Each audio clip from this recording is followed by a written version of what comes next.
순서지에 보시면 제가 오늘 설교의 제목을 GG라고 잡아보았습니다. GG 하면 떠오르는 것이 젊은 친구들은 알 것 같아요. 우리 학생들은 굿게임이라는 말이 있어요. 학생들 또는 청년들 중에 컴퓨터 게임을 즐겨하는 분들은 알 거예요. 게임을 하다가 이제 마지막에 포기하고 이제 게임을 마무리하면서 떠나갈 때 하는 인사가 GG예요. 굿게임. 수고했다. 그러면 서로 이제 GG 하면서 마무리하는 겁니다. 마지막 인사죠.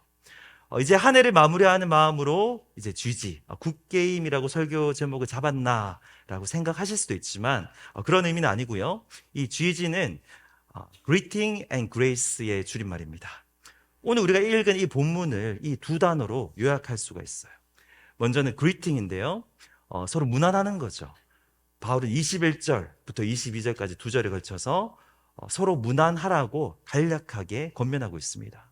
그리고 그레이스인데요. 마지막 절인 23절에서 예수 그리스도의 은혜가 빌립보 성도들에게 있기를 바라며 이렇게 축복하고 있습니다. 이런 의미로 오늘 설교 제목이 GG예요. Greeting and Grace.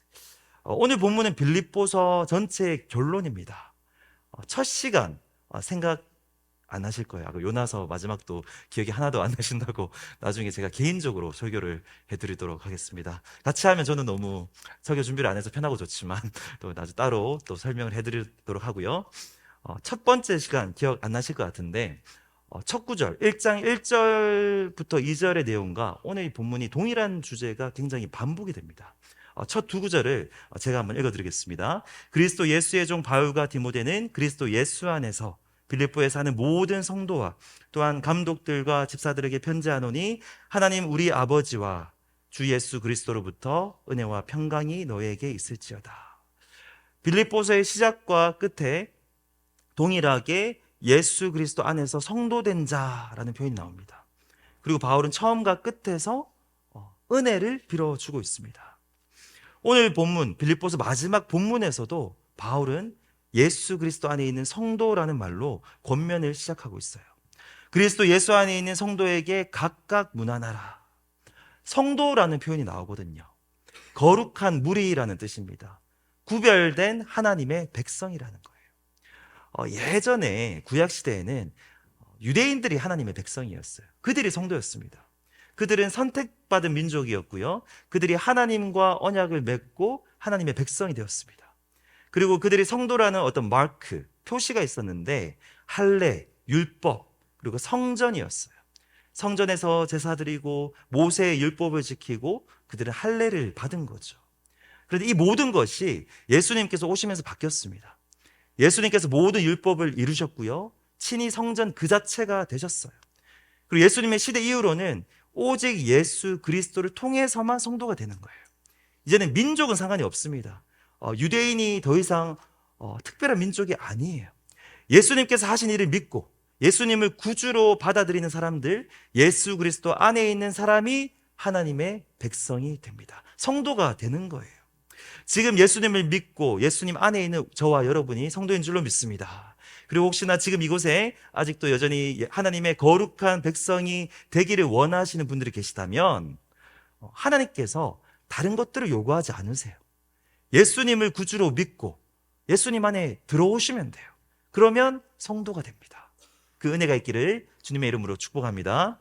오늘 본문에서 바울은 예수님 안에 있는 성도에게 각각 문안하라고 권면해요. 서로 안부를 묻고 인사하라는 거죠. 그런데 빌립보 성도들끼리만 문안하라고 하지 않습니다. 아는 사람들끼리, 친한 사람들끼리 서로 인사하고 연락하라고 하지 않습니다. 21절, 22절 제가 다시 한번 읽어드리겠습니다. 그리스도 예수 안에 있는 성도에게 각각 문안하라.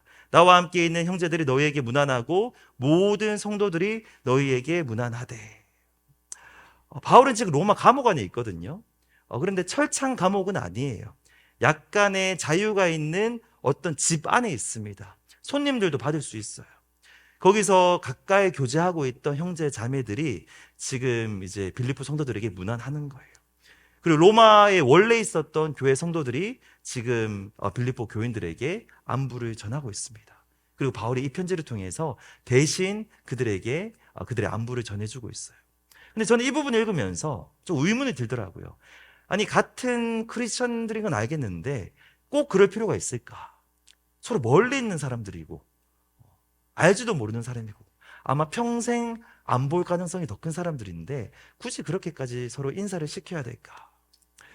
그런데 하나님의 마음을 생각하면 이해가 됩니다.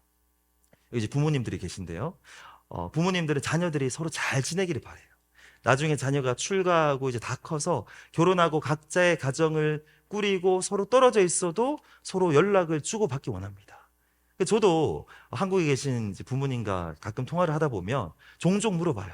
동생한테 연락하고 있냐? 요즘 좀 못했다 그러면 빨리 지금 한번 전화해보라. 계속 그런 얘기를 하시거든요. 이게 부모의 마음인 거죠.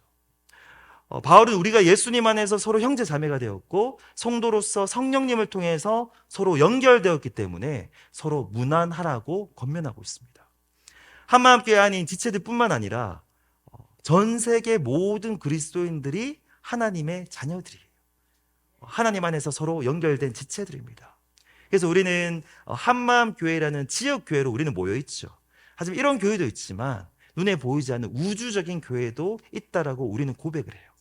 많은 교회가 있지만 사실 또 크게 보면 예수님 안에서는 다 같은 한 교회라는 것을 우리는 고백을 합니다. 우리 하나님은 자신의 자녀들이, 자신의 백성들이, 자신의 성도들이 서로 무난하기를 원하십니다. 성도의 교제를 원하세요. 서로 연결됨을 확인하라는 거예요. 이제 연말입니다. 오늘 2024년 마지막 날이고 내일이면 새해인데 요즘 같은 이때 서로에게 무난하며 안부를 전하기 딱 좋은 시기인 것 같아요. 지금도 이때쯤 이제 카톡으로 문자로 연락이 많이 오실 거예요. 답장을 이미 주신 분들도 있고 좀 밀어놨다가 이제 내일 주려고 생각을 하시는 분들도 있는데 충분히 서로 무난하시기를 권면합니다. 서로를 향한 여러분의 그 사랑의 마음을 표현하세요. 그리고 연결됨을 확인하시기 바랍니다. 근데 특별히 오늘 본문에서 요구하는 것은 예수님 안에서 성도들 간의 교제예요. 성도들끼리 무난이에요. 그래서 물론 뭐 사랑하는 사람끼리 멀리 있는 어떤 친구들과 무난, 특별히 연락하시되 특별히 예수님 안에서 성도된 분들께 더 많이 연락하시기 바랍니다. 먼저는 우리 교회 안에 있는 지체들에게 더 다가가시길 바라요. 축복해 주시고 연말인데 바쁘진 않는지 안부를 물어봐 주시고 지체들 중에 요즘에 좀 대화하지 못했던 분들이 있다면 더 다가가서 또 이렇게 물어봐 주시고 기도 제목을 물어봐 주시고 그렇게 주님 안에서의 연결됨을 확인하시기 바랍니다. 그리고 지금 여기서 같이 예배드리고 있는 우리 교회 지체가 아니더라도 하나님 안에서 성도된 분들이 있어요. 오늘 본문에서 그러한 것을 얘기하거든요. 교회 사람들뿐만 아니라 또 멀리 있는 하나님 안에서 성도된 그런 분들이 있다면 이런 시기에 연말에 연락하고 안부를 묻고 서로 축복하시기 바랍니다. 오늘 본문에서 그런 것을 이야기하고 있습니다. 물론 성격에 따라서 먼저 연락하는 것을 잘 못하는 분들이 있어요. 저도 개인적으로는 굉장히 내성적이고 적극적이지 않아서 웬만하면 먼저 연락을 잘 못합니다. 근데 주변에 보면 적극적으로 연락을 잘 하시는 분들이 있어요. 명절 때마다 연말마다 어떤 시기마다 꼬박꼬박 연락을 주시는 분들이 있는데 사실 그게 좋은 겁니다. 그게 사실은 성경적인 태도라고 볼 수도 있어요. 특히 오늘 본문을 보면요, 성도에게 각각 무난하라라고 기록하고 있습니다. 좀 특별해요. 왜냐하면 성경에서 성도라고 할 때는 거의 대부분 복수형으로 합니다. The saints라고 표현을 해요. 전체적인 무리로 보는 거거든요. 오늘 특별히 이 본문 21절에서는 특이하게 이 성도라는 단어를 단수형으로 사용하고 있습니다. 의도적인 거예요. 한글 성경 개역개정에서 이 성경에서만 각각 무난하라라고 번역했는데 굉장히 잘한 거죠. 원문의 의도를 잘 살린 겁니다. 개인적으로 각각 무난하라는 겁니다. 바울은 지금 개인적인 관계성을 강조하고 있어요. 그냥 브로드하게 무난하십시오. 단체방에서 뭐 이런 게 아니라 할 수만 있다면 1대1로 개인적으로 진심으로 무난하고 1대1로 연결되어라 라고 이야기하는 겁니다. 이따가 12시가 되면 제가 설교가 길어지지 않습니다. 딱 되면 딱 끝나거든요. 그때 되면 우리가 함께 서로 새해 복을 빌어주는 시간을 가질 거예요. 그때 제가 시간을 충분히 드릴 테니까 한 분 한 분 진심으로 축복하시기 원합니다. 뒷시간이 있어요. 시간을 좀 들어도 되니까 진심으로 최대한 많은 사람들에게 하지만 각각 개인적으로 축복하시기를 주님의 이름으로 권면합니다. 바울은 서로 무난할 것을 권면하면서 특정한 사람들을 언급하고 있습니다. 우리 좀 피가 난 시간인데요. 우리 22절을 큰 소리로 우리 함께 읽어보도록 하겠습니다. 같이 읽겠습니다. 모든 성도들이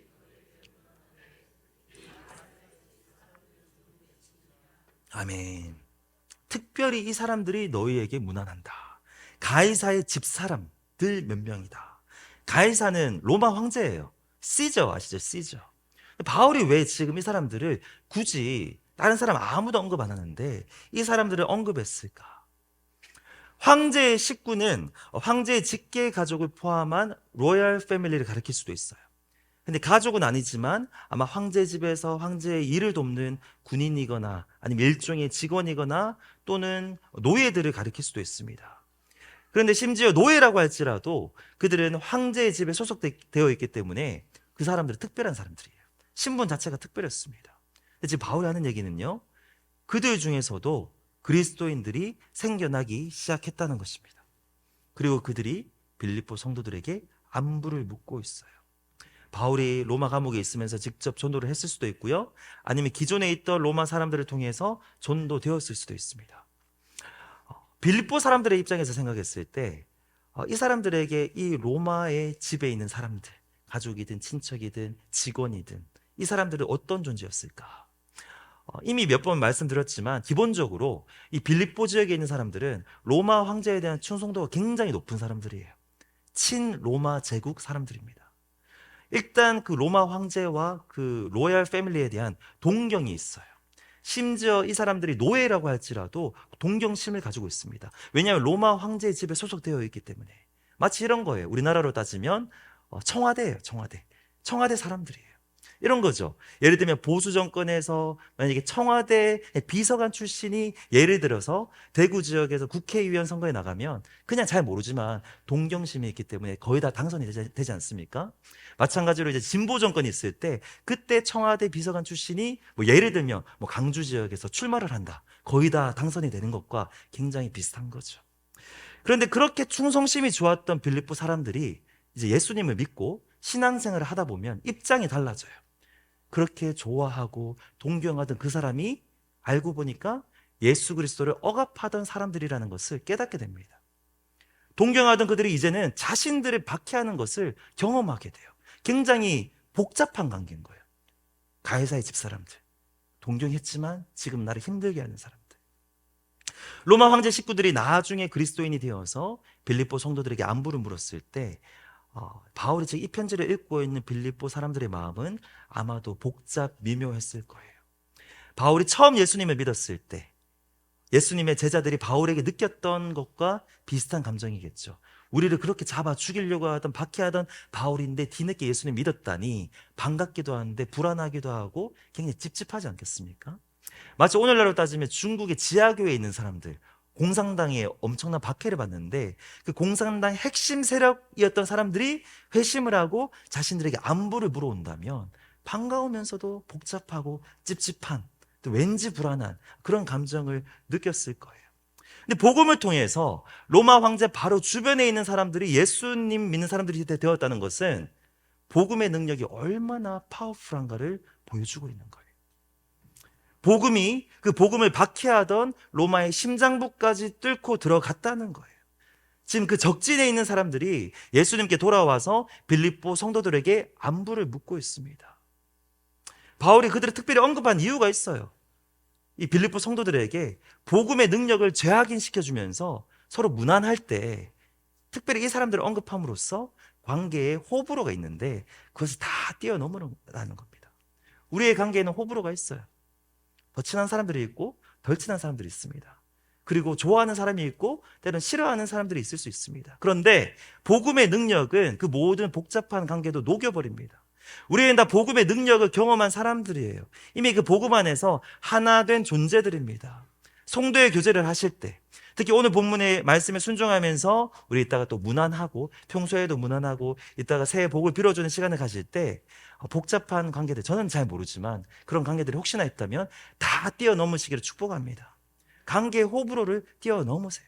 진심으로 예수님 안에서 사랑으로 대하시고 진심으로 복을 빌어주시고 진심으로 문안하시기 바랍니다.